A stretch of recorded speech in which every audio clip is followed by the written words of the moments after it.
Assis côte à côte, associations, riverains, avocats et magistrats ont convoqué la presse ensemble ce matin pour parler d'une même voix et dire non au projet de méga-prison à Arronne. Qu'il s'agisse de préserver l'espace ou de plaider pour une autre politique carcérale, ces différents acteurs sont opposés au projet.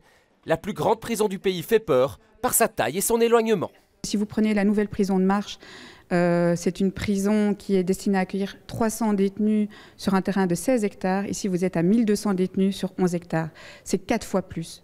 Donc ça pose une multitude de problèmes en termes de gestion de la sécurité, en termes de circulation des détenus et circulation à l'extérieur de la prison. C'est sur le terrain du Kelbeek, près du ring et du site de l'OTAN, que l'État fédéral veut édifier sa nouvelle prison. Sur un terrain de 18 hectares, elle devrait accueillir près de 1200 détenus.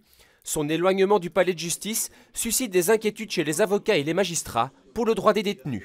Il est évident que le détenu risque de voir moins souvent son avocat, de voir le juge d'instruction dans de moins bonnes conditions, et tout ça va altérer évidemment ses droits fondamentaux. Nous rêverions effectivement d'avoir une maison d'arrêt, c'est-à-dire un lieu d'exécution de la détention préventive proche du palais de justice, comme c'est le cas actuellement à Forêt, dans une prison convenable et qui permet toutes les possibilités que doivent offrir les prisons modernes, notamment sous l'angle du reclassement. Le reclassement ne doit pas attendre l'exécution de la peine prononcée par le juge dès la détention préventive. Les 10 associations membres de la plateforme ont formulé une liste d'arguments contre le projet de prison. Elles les ont adressés au monde politique. Elles sollicitent désormais des rendez-vous avec les différents ministres concernés.